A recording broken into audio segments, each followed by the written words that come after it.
Boa tarde aos ouvintes da Rádio BR Brasil.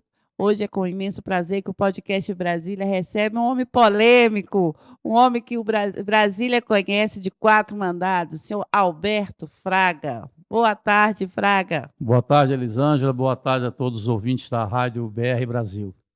Pois é, Fraga, é com imenso prazer que o podcast Brasília te recebe aqui. Você é um deputado de 4 mandatos. Você passou aí pela última eleição, teve uma boa expressão de votos, e a gente trouxe você aqui para saber dessa sua pré-campanha, como está o Fraga. A gente sabe aí da sua perca, mas a gente queria te ouvir, Fraga, porque Brasília está com saudade de você. Obrigado. Eu agradeço o carinho que eu tenho recebido pelo povo. Aonde eu chego, graças a Deus, as pessoas conhecem o nosso trabalho, sabem a nossa vida pública e o que eu já representei para Brasília, né? As obras que eu já fiz na cidade, como secretário de transporte. Reconheço que fiz uma revolução no transporte urbano. Poderíamos ter avançado e melhorado muito mais. No entanto, com aquela tragédia que aconteceu do governo Arruda, nós saímos do governo, eu voltei para a Câmara e nós não demos continuidade a uma série de projetos importantes para a cidade, como, por exemplo, levar o metrô até a Asa Norte, levar uma modal de transporte eficiente para a região norte de Brasília, que envolve ali Sobradinho, Planaltina. Aquela região está muito povoada e precisa de um meio de transporte público eficiente, até mesmo para diminuir o número de veículos que tem ali na pista na BR-020. Então, são propostas antigas, né, que do governo Arruda, e que eu espero um dia, se Deus quiser, teremos aí uma candidatura do José Roberto Arruda de novo, e nós vamos, se Deus quiser, voltar a fazer os projetos. Se passou três mandatos aí de governadores, Agnello, Hollenberg, agora o Ibanez, e nenhum completou esse metrô para essa Via Norte, que é um gargalo ali, né? Pois é, eu acho que aí é competência que faltou competência, né? Você veja que o governador atual, o Ibanez, prefere gastar 90 milhões, 96 milhões com o Flamengo do que pensar na ampliação do metrô. Gasta-se dinheiro, vamos dizer assim, a dar com o pau, e o serviço não funciona. Eu vi uma reportagem em que a Secretaria de Desenvolvimento Social ela recebeu mais de 5 vezes o previsto no orçamento, quase R$1 bilhão. E as pessoas estão morrendo nas filas. Para se marcar uma consulta, 6 meses, 1 ano, as pessoas dormindo na fila. Quer dizer, inaugura um CRAS, inaugura uma UPA, mas não tem médico. O que adianta? Então, está faltando gestão, porque dinheiro o Distrito Federal sempre teve, porque o governo federal banca as 3 áreas mais importantes e mais sensíveis do governo, que é saúde, educação e segurança pública. E, no entanto, a gente não vê resultados positivos dessas áreas. Fraga, eu posso te falar com propriedade, por ser assistente social e ter minhas amizades dentro desse meio, que o CRAS, eu nunca vi em outras gestões o CRAS ser agendado. Geralmente o CRAS sempre é um atendimento presencial. Nunca vi esse agendamento, porque se a pessoa tem uma dificuldade, com pouco ela vai ter condições de passar um dia num telefone agendando para ser atendido no CRAS. A fome não espera. Exatamente isso. E eu vejo hoje esse gargalo, eu vi muito essa reportagem, eu vi as assistentes sociais muito indignadas com isso. Aí eu acompanhei que sexta-feira estão fazendo um mutirão para atender essa demanda. Mas o pós-pandemia, o CRAS seria uma pasta que mais teria que funcionar. Pois é, mas o engraçado, Elisângela, é que eles mostraram que tinha dinheiro, que tem dinheiro. E foi, como é que fala, liberado bastante verba. Então, só tem a gestão, falta competência, falta gestão, né, para poder levar suprir as necessidades desse povo tão sofrido e que precisa procurar um CRAS para poder Eu não conheço sobreviver. gestão melhor na CEDEST do que foi a da Eliana Pedrosa. Eu também concordo. Era uma boa... A necessidade chegava na ponta. Era verdade. Mas ela era muito trabalhadora. A Eliana sempre foi uma pessoa muito trabalhadora. A gestão dela deixa saudade. É verdade. E hoje eu vejo que Brasília, pós-pandemia, a gente vem sofrendo, né? A gente teve uma queda, um desemprego, a gente teve a fome. Isso. E hoje você vem como pré-candidata a deputado federal. O que você pensa em lutar, Fraga, por Brasília? Olha, a minha bandeira sempre foi segurança pública, sempre foi, né? Sim. Os meus 4 mandatos, 15 leis aprovadas importantes para o ordenamento jurídico do país. Agora, eu quero contribuir como deputado federal, além de lutar, eu tenho 5 propostas conhecidas pela população, né? Sim. Que é o fim, por exemplo, da redução da idade, tem que acabar com a idade penal. Sim. Né? Eu lutei muito e aprovei na Câmara, está no Senado. Então, eu quero voltar a ser deputado para ir lá brigar no Senado para tirar o projeto da gaveta e aprovar a redução da idade penal. Não dá mais para conviver em pleno século XXI com a mentira de que um moleque de 16 anos não sabe o que é um crime, né? E tem cometido muito crime. Outra bandeira muito importante, e são projetos de minha autoria, que é acabar com o saidão. Esse projeto já foi votado em algumas comissões, estamos esperando votar na CCJ para que a gente tenha essa excrescência jurídica ser retirada do ordenamento jurídico do país. Acabar com o saidão. Se não for possível acabar com o saidão, porque alguns presos realmente se recuperam, se ressocializam. Então, vamos diminuir de 7 para 1 saída por ano. E que necessariamente não precisa ser nas datas festivas, como Natal, Ano Novo, Dia dos Pais, Dia das Mães. Não precisa, porque a lei não fala isso. Pode ser qualquer dia da semana.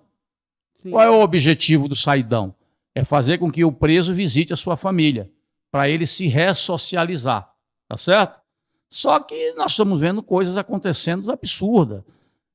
A gente já tem casos da justiça liberar, no Dia dos Pais, alguém que matou os pais, que é o caso da Suzana Richthofen, lá de São Paulo. É muito difícil, né? Esse tipo de coisa vão continuar sendo minhas bandeiras. O trabalho obrigatório para o preso. Né? Fraga, é uma bandeira que eu já fiz, inclusive na época a Eliana era a 2ª secretária da Câmara, me doou. Eu botei uma oficina de cartucho, de tones, para o preso trabalhar. Eu acho que o preso ele pode devolver à sociedade o trabalho. E ele quer. Fazer uma cadeira de roda, consertar uma carteira escolar. Principalmente a carteira escolar. Eu acho que isso poderia ser feito. Gastam milhões para recuperar carteiras escolares, quando os presos poderiam fazer esse trabalho. Poderiam reformar. Eu fui presidente da CPI do sistema prisional. Eu andei o Brasil inteiro. No final das visitas, eu sempre me reunia com os presos e perguntava: o que é que vocês querem? Todos diziam: chefe, queremos trabalhar. Uma qualificação. Agora, a mesma sociedade que reclama que o preso tem que trabalhar, quando ele sai do presídio, não consegue emprego. Recrimina, né? É discriminado. Então, eu tenho alguns projetos importantes. Por exemplo, eu criei o incentivo lá, num projeto de lei, dando incentivo ao empresário que contratar o preso, o egresso do sistema prisional.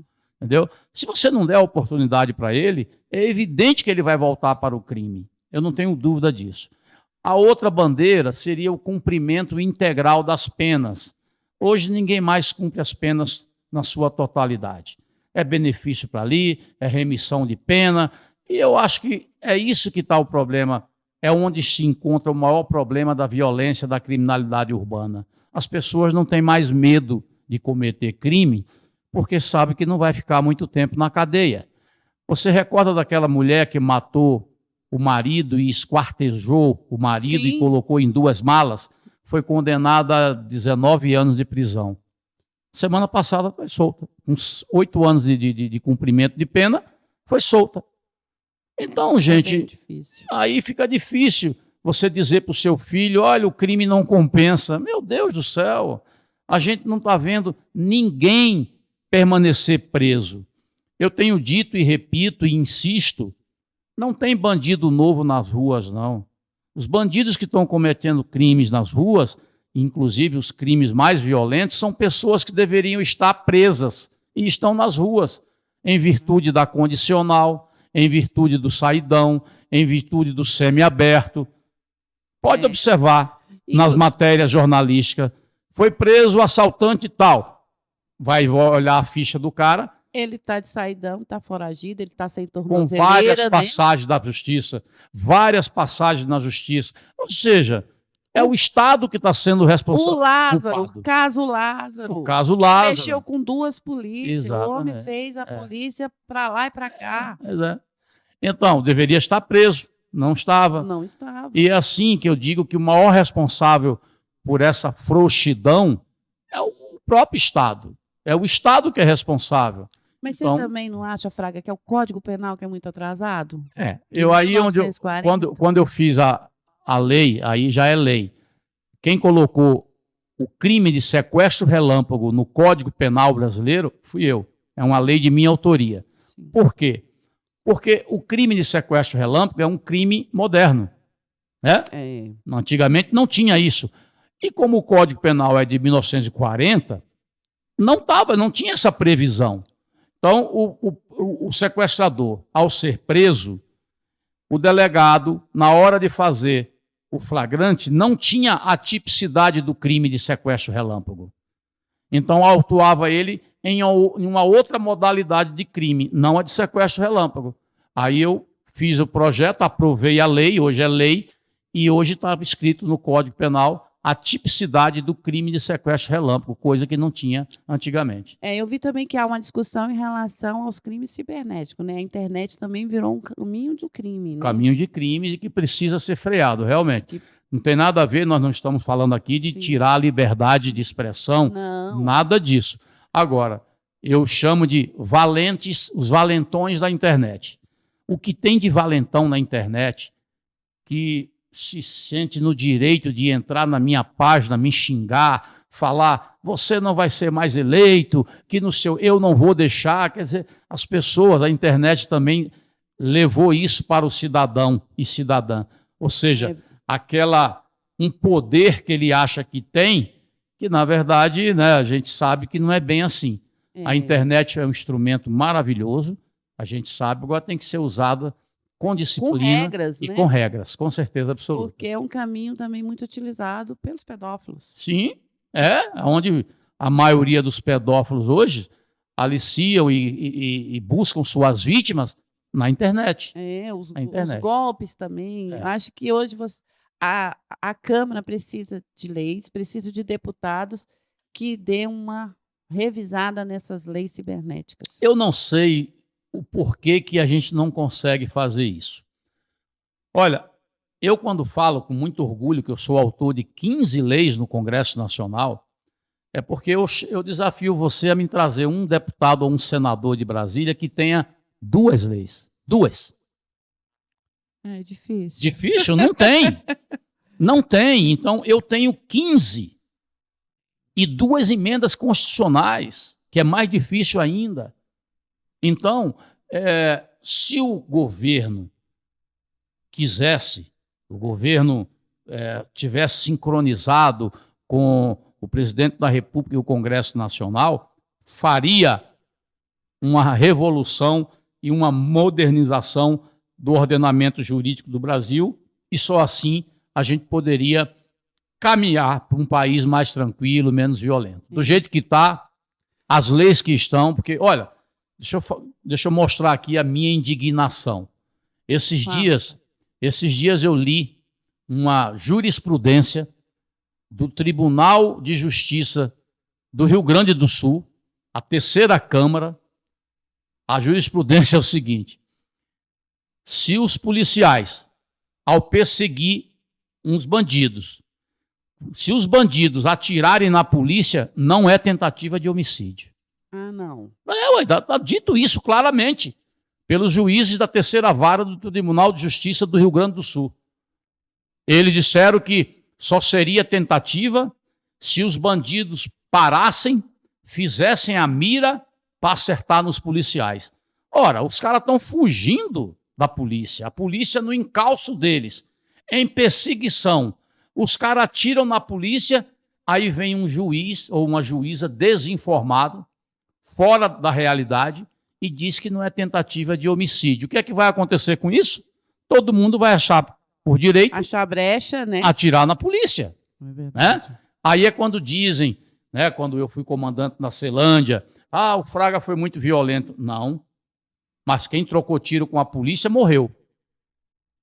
Por quê? Se um vagabundo desse atira na polícia, eu imagino o que é que ele não faz com um cidadão de bem. Né?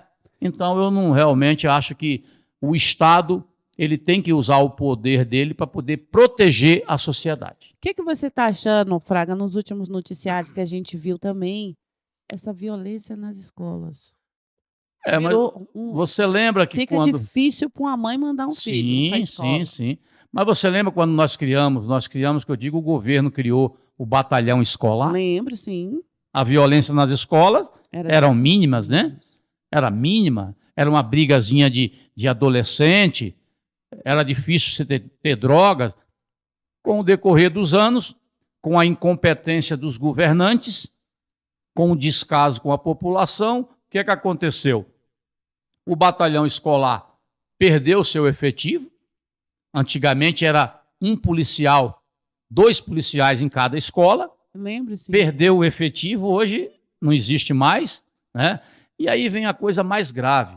Brasília aumentou a sua população de forma, vamos dizer assim, desordenada e rápida, né? Foi, muito rápido. Muito rápido.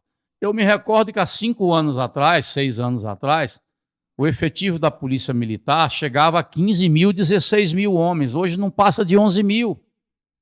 Ou seja, a população aumenta e a polícia diminui. E a polícia diminui. Como é que faz? Como é que faz? Não tem. Olha, a polícia não tem vara de condão, não. A polícia, para poder prevenir o crime, tem que estar nas ruas. Tem que ter ação preventiva. Tem que ter ação preventiva. Porque um aluno entrar com arma branca, com a faca... É falta de fiscalização. É falta de fiscalização. Né? Falta de fiscalização. Então, isso é lamentável. A gente sabe que muita coisa precisa ser feita, para a gente voltar a ter a qualidade de vida que nós tínhamos em Brasília. E você será um fiscalizador dessas ações? Eu não tenho dúvida. Se o governador for da minha confiança e do meu convívio, eu gosto de participar e dar ideias, né? Temos algumas ideias. O Arruda foi um bom ouvinte. Arruda, eu estou te esperando aqui, hein? Ele vem sim. Então, ele sempre foi uma pessoa que ouvia as boas ideias, e o governante é isso, gente, é ouvir o povo. É ouvir o povo. Porque eu brinco sempre, digo que quem precisa de governo é o pobre, o rico não precisa de governo. Né? Sabe com uma coisa que você falou me chama a atenção? Eu vi que o Bolsonaro ele quebra os protocolos, né? Ele vai, come um pastel, ele toma um caldo de cana, ele vai na estrutural, ele não vive também preso dentro de um gabinete. Ele tem aquele cercadinho que fala com os eleitores dele, com os fãs dele. O povo precisa disso, saber que o meu governante está ali e eu consigo ver ele, tirar uma foto. Talvez ele incomode tanto por causa disso, né? Porque ele eu acho que é o primeiro presidente que sai nas ruas, né? E é bem recebido, né? Tá aí o de 9 dedos que não consegue nem sair nas ruas. O Bolsonaro não tem medo do povo. Não tem. Embora já tenha quase morreu, né? De uma facada covarde, de um crime que a gente sabe que foi encomendado, que foi mandado, mas que misteriosamente até hoje ninguém... Foi engavetado. Foi engavetado, né? Ninguém sabe o porquê disso. É uma pessoa que realmente é diferenciado. Eu conheço ele há 40 anos, que é meu amigo, e eu me recordo que um jornalista me perguntou: Fraga, O Bolsonaro mudou por quê? Eu digo, você está enganado, ele nunca mudou, ele sempre foi isso aí. Ele sempre foi isso aí. Direto, Direto, objetivo. sempre, sempre, sempre. Então, a nossa amizade é de 1982, quando nós fizemos educação física juntos na escola do Exército, lá no Rio de Janeiro. Bacana, Entendeu? Então, Fraga. desde esse tempo que a gente é amigo, nos encontramos, ele veio para o Congresso em 1990, se eu não me engano, foi em 94. Eu trabalhei no Congresso como assessor parlamentar, era o deputado que eu mais procurava para defender a segurança pública. Bacana. E em 98 eu cheguei na Câmara como deputado federal. Aí nossa amizade ficou mais forte ainda, mais consolidada. E desde então, pode buscar os anais da casa, o único amigo assim mesmo dele, que ele andava, era eu. Eu lembro dessas reportagens, vocês dois defendendo a questão contra o desarmamento, né? Era eu e Bolsonaro, contra a redução da idade, a redução da idade penal, eu e Bolsonaro. Tanto é que agora ele permitiu essa questão da pessoa ter o porte de arma. Isso. Ele deu uma flexibilizada. Ali é o CAC, né? O Ali CAC. são os caçadores, colecionadores e atiradores. Mas já foi um avançozinho, né? Sim, já foi um avanço, porque quando nós lutamos muito e derrotamos o PT e derrotamos a TV Globo, a poderosa TV Globo, eles queriam proibir o comércio de arma de fogo e proibia o porte, posse, proibia tudo. Nós conseguimos, depois de muita luta, conseguimos botar na legislação e eu fui o primeiro relator do Estatuto do Desarmamento e eu criei aqueles requisitos. Para você ter um carro, você pode ter o carro, mas para você dirigir tem que ter carteira, correto? Sim. Eu fiz a mesma coisa com a arma. Você pode comprar uma arma, mas para você andar com ela tem que ter o porte, né? E para você ter dentro da sua casa, que é o que eu defendo, para você proteger a sua propriedade e a sua família, você tem que ter o registro da arma, né? Então, cria-se os requisitos, maior de 25 anos, não ter antecedentes criminais, ter uma habilidade técnica, ou seja, um curso de tiro para você poder saber manusear a arma. Bacana. Né? Então, esses requisitos permitem que você compre as armas. E o requisito que eu coloquei, por ser militar, que era o mais fácil de todos, foi o que o PT encontrou uma brecha para proibir que o cidadão tivesse a arma dentro de casa, que é a efetiva necessidade. Eu coloquei como requisito a efetiva necessidade. O que é a efetiva necessidade? É a sua justificativa. Por que é que você quer uma arma? Eu quero uma arma para poder proteger minha família. Moro na zona rural. Eu moro numa zona rural. Essa é a efetiva necessidade. O PT, como perdeu o referendo, aparelhou a Polícia Federal e na hora que você entra com um requisito pedindo a posse de arma e fala assim, qual é a sua necessidade? Não, eu moro numa fazenda. Aí o delegado responde, não, isso não é necessidade. Aí eu transporto valores. Não, você pode contratar uma empresa de seguro que faz transportador. Entendeu? Começaram a impedir o cidadão de comprar a arma para ter dentro de casa. Para ter dentro de casa. Sim. Né? Eu acho que para andar na rua... Não para comercializar, para comércio paralelo. Não. Eu defendo a arma como um instrumento de defesa. Você não pode partir da exceção da regra. Sim. Né? Você não pode ser... Você tem que legislar para os bons. Porque eu sempre dizia isso na minha campanha do desarmamento. O bandido participa de campanha de desarmamento? O bandido entrega a arma dele? Não. O bandido, ao comprar uma arma, ele compra dando o CPF dele? Não. Então, quem faz isso é o cidadão de bem. É o cidadão honesto, trabalhador. Então, os governos que pensam diferente são governos com tendências esquerdistas e que aí vamos relembrar a história. Mussolini, Hitler, Maduro, Chávez desarmou o povo para implantar a ditadura. O povo desarma. Por isso que o Bolsonaro fala que o povo armado não é escravizado. E é verdade. E é verdade. Então, eu sei que às vezes choca, especialmente as mulheres que acham que eu não defendo a arma. Eu defendo o seu direito de escolha. É isso que eu sempre defendi. Quem é a favor de usar uma camisetazinha branca com a pombinha da paz e acha que aquilo vai resolver a violência, use. Mas quem acha que comprando uma arma para defender sua família tem que ter esse direito garantido. Uma violência, você percebe que hoje no governo Bolsonaro, eu percebi que o MST perdeu força, né? Porque eles invadiam a propriedade privada. Esses dias, desculpa interromper, eu vi um dado na internet fantástico. Invasões do MST. Fernando Henrique Cardoso, 3.000 e alguma coisa.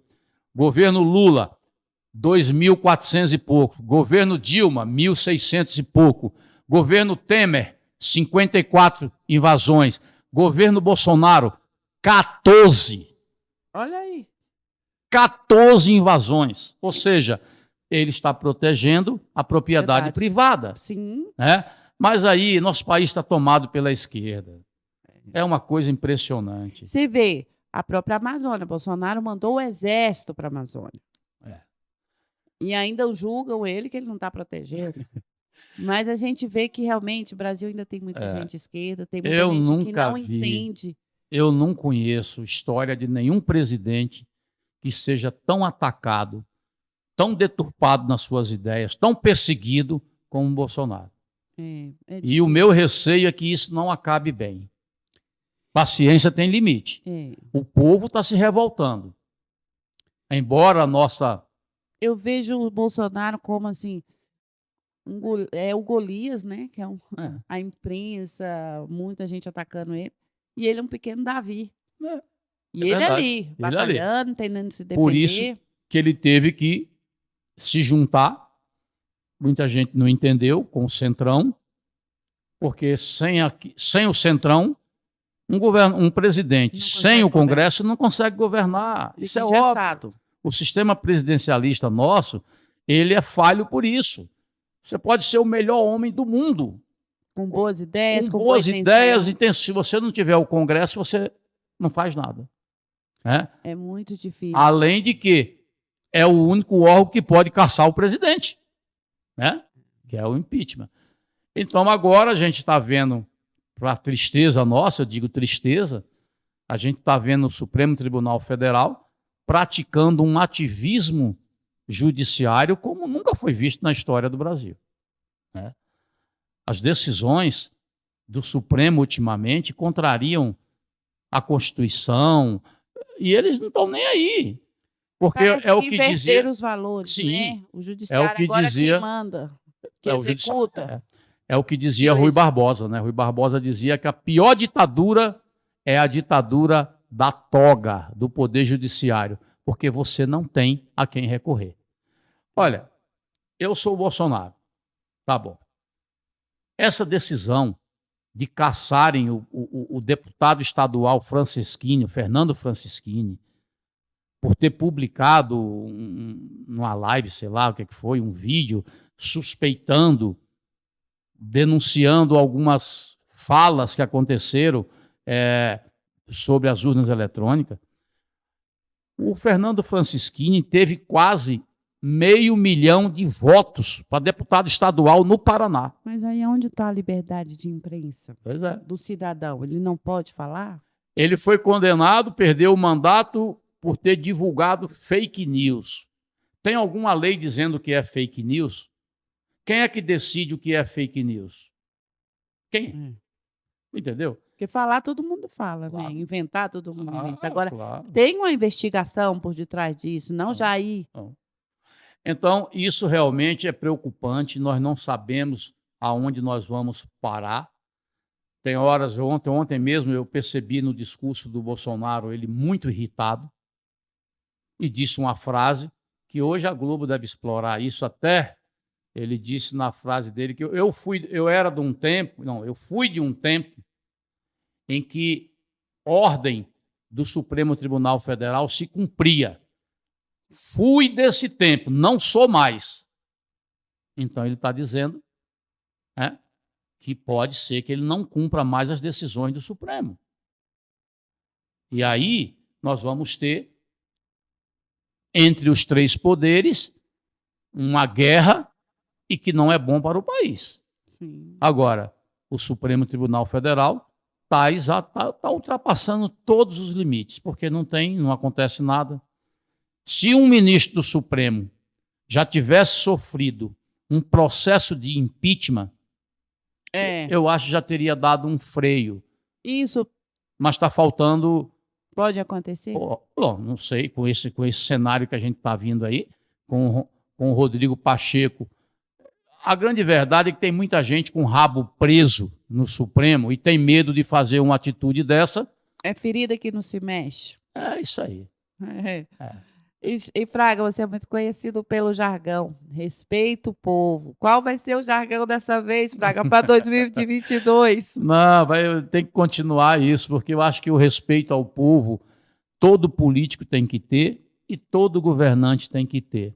Eu acho que eu fui iluminado quando criei esse bordão, né? Eu acho que foi uma coisa assim, as pessoas brincam. Quem foi o marqueteiro? Não, fui eu.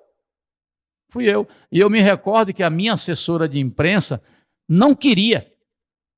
Não. Riscou. Quem faz os textos quando eu vou para a televisão sou eu que faço. Sempre fui. Né? Eu mesmo escrevo. Aí eu coloquei no final, governador, respeita o povo. Aí a minha assessora de imprensa, não, isso aqui não precisa não. Eu digo, não, é isso aqui que eu quero. E foi uma bomba, né? Foi, Fraga, eu lembro Nossa de você Senhora. entrando no horário nobre com essa frase. Começou com o governo Agnulo, depois com o Hollenberg, e vai continuar, enquanto qualquer atitude de um governante que seja desrespeitoso ao povo, cabe o bordão. Né? Então, polêmica é comigo mesmo, eu não tenho medo de discutir o assunto, né? Agora eu discuto com respeito. Né? Sim. Eu sempre digo assim, naquilo que a gente concordar, a gente se une. E naquilo que a gente discordar, a gente se respeita. Não é porque eu tenho uma ideia diferente da sua que você vai me desrespeitar. Eu não aceito isso. Né? Então, quem vem discutir comigo, discuta dentro do mesmo patamar. Porque eu não agrido ninguém, eu não xingo ninguém, eu não humilho ninguém, então eu exijo o mesmo respeito comigo. Fraga, você hoje está no PL. Como é que foi? Você estava no União Brasil, você presidiu Democratas por muito tempo em Brasília. 19 anos. E essa fusão aí criou União Brasil. E você chegou aí para a União Brasil e hoje você está no PL. Na verdade, tinha um acordo entre o governador Ronaldo Caiado, que era democrata, que ele indicaria o presidente de Goiás e de Brasília. Eu já estava meio sem jeito de permanecer nessa fusão, porque eu sempre fui contra essa fusão. Eu acho que o partido mais legítimo da direita conservadora era o Democratas. Foi o Democratas que lutou pelo impeachment da Dilma. Foi o Democratas, o partido que o Lula disse que ia extirpar da política brasileira. Lembra disso? Lembro, sim. E nós fomos os sobreviventes. Lembro muito do Agripino Maia. Agripino Maia. Aliás, os quadros dos Democratas é um quadro altamente qualificado. Se juntou com o PSL, que me desculpem os deputados, mas sem expressão política nenhuma, mas que tem um fundo partidário, vamos dizer assim, apetitoso, né? Sim. Quase R$1 bilhão. E isso, infelizmente, mexeu com a cabeça de alguns colegas nossos. Bom, eu, então, ao conversar com o Bolsonaro, ele dizia, não, vem para o PL, vem para o PL. E eu dizia, rapaz, mas é melhor ficar no PSL não, no União Brasil, para poder lutar para que eles te apoiem na reeleição. Não, deixa para lá, é melhor você vir para cá, não sei o quê. Bom, aí aconteceu que, por uma intervenção, o Caiado me colocou como presidente, aí houve uma intervenção brutal, para não falar outras palavras aqui, para não ser indelicado, do ministro da Justiça, exigindo que quem deveria ser o presidente era um rapaz que eu até acho que é uma pessoa muito boa, que é o Manuel Arruda, é um advogado, mas que não tem experiência política, não tem vivência nenhuma política. Então, Entendi. eu ser preterido por um advogado sem conhecimento na área política, eu falei, é a hora de eu Ficou sair. desconfortável pra Claro, você. sem sombra de dúvida, sem sombra de dúvida. Então, eu, na mesma hora, eu disse, olha, estou indo embora. Aí o ACM Neto me ligou, Caiado, falei, não, vou embora. Aqui eu não fico, não.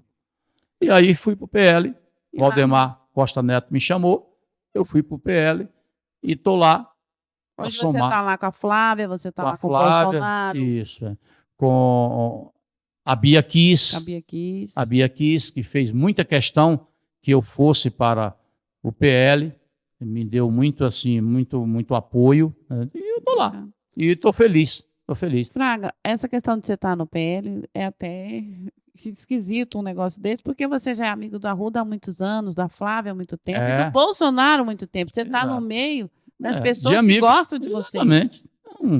Agora, querer me jogar contra. Aí eu liguei para o Arruda, quando eu vi a matéria desse blogueiro aí, esse jornalistazinho de meia tigela. Falei, Arruda. Aí ele falou, Fraga, eu vi a entrevista. Eu vi a sua entrevista. Você não disse nada, é uma entrevista muito boa. Fica tranquilo.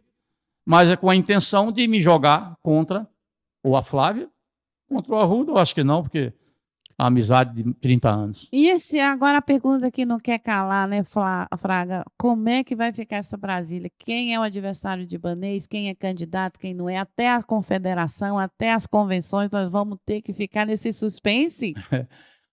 O que eu sinto é que o Ibanez quer ganhar por WO. Todo mundo sabe da força que ele tem no judiciário, todo mundo sabe disso. E ele usa. Você vê que recentemente o Isalci foi condenado. E o Benício hoje? Né? E o Benício hoje. Quer dizer, o Benício eu não digo porque está na base dele. Né? E é uma pessoa muito bacana. Eu sei, eu conheço o Benício. Mas eu estou falando assim, o Isalci é adversário dele, ele faz isso. Essa derrota que o Arruda teve no Tribunal de Justiça já era esperada, porque, infelizmente, o presidente do TJ e o vice-presidente, um se declarou suspeito e o outro negou. Foram homenageados pelo governador. Então, gente, é uma coisa que o judiciário tem que ser imparcial. O judiciário não pode se meter na política. Né? Então, eu acho que qualquer candidato que for para o segundo turno com o Ibanez ganha dele. Eu acho. Mas o meu sentimento é que o candidato que será eleito chama-se José Roberto Arruda. Pois é, o Arruda, eu sei que ele tem lutado aí para poder essas condenações dele serem todas suspensas. Mas o caso do Lula foi muito maior. A Lava Jato foi um escândalo nacional, a Petrobras foi um escândalo nacional. Por que a lei que rege para o Lula não rege para o Arruda? O pau que dá em Chico, dá em Francisco, Isso. né? A lei não é igual para todos. Exatamente. Além do Lula, ainda tem outros personagens. O Eduardo Cunha, Sim. Ginhagelo. Todos envolvidos naquela questão Lava Jato. E todo mundo hoje está todos envolvidos com questões de improbidade administrativa. Com a nova lei da improbidade administrativa, esses crimes foram anulados. Isso é muito óbvio. Agora, se serviu para o Lula, para o Gin, para o Eduardo Cunha, por que não serve para o Arruda? Pois é, por quê? É essa a interrogação. É exatamente o que eu te falei do poder do nosso atual governador. Ele me interpela judicialmente e ele não quer nem que eu fale. Nossa, Fraga, e Brasília é uma cidade sempre democrática, a gente sempre teve ao lado direito, lado esquerdo. Brasília precisa de nomes para poder a população escolher, né? Mas nós temos Regufe, nós temos Arruda, nós temos Ibanez. Deixa o povo escolher quem eles querem. O Regufe seria um bom candidato, mas demora demais a se decidir, né? Sim. Então, essas coisas, o povo fica agoniado, fica apavorado. Brasília ainda não sabe quem é candidato. Quem é candidato. Mas você é candidato a deputado federal a 2022? Se Deus quiser. E com a ajuda do povo, tenho certeza que vou estar de volta no cenário político. Manda então ali para aquela Câmara. Qual a sua pretensão aí para 2022, Fraga? Eu sou pré-candidato a deputado federal pelo partido do presidente Bolsonaro, pelo partido do governador Arruda, e esperamos, se Deus quiser, que tudo vai dar certo. Ainda não pode pedir voto, por isso que eu não estou pedindo. Mas ele volta para pedir, hein? Fraga, foi com imenso prazer essa tarde maravilhosa. Eu vou esperar você trazer o Bolsonaro, trazer o Arruda aqui, para a gente ter um bate-papo. Com certeza. Eu acho que Brasília precisa desses debates. Sim. A pandemia afastou muitas pessoas, mas a tecnologia também não custa nada, né? Não custa nada conversar, debater, né? Sim. Às vezes se chega a um consenso. O que não pode é fazer as coisas por baixo dos panos, né? Ou jogar a sujeira para debaixo do tapete. Isso não pode. Não, Fraga. O Podcast Brasília vai estar sempre aberto para você. A hora que você quiser trazer seus candidatos a distrital, porque o federal sempre tem um distrital. E vamos fazer uma mesa redonda aqui. Ótimo, tá bom, eu Nós agradeço. Vamos estar com o maior imenso prazer e com as portas abertas para você. Eu agradeço a você, Eu desejo essa caminhada de 2022 para você mais forte ainda. Eu sinto muito pela sua esposa e sei que você vai fazer uma campanha com questão de honra. É isso aí. Para vencer esse 2022, porque o seu lugar é na Câmara dos Deputados. Muito obrigado. Obrigada demais, Fraga. Boa tarde. Eu que agradeço. Um abraço, boa tarde. É com isso aí, gente. A gente encerra o podcast com Fraga e o podcast Brasília com mais uma atração. Logo, logo vocês estão disponíveis na Rádio BR Brasil e no podcast Brasília no YouTube. Boa tarde.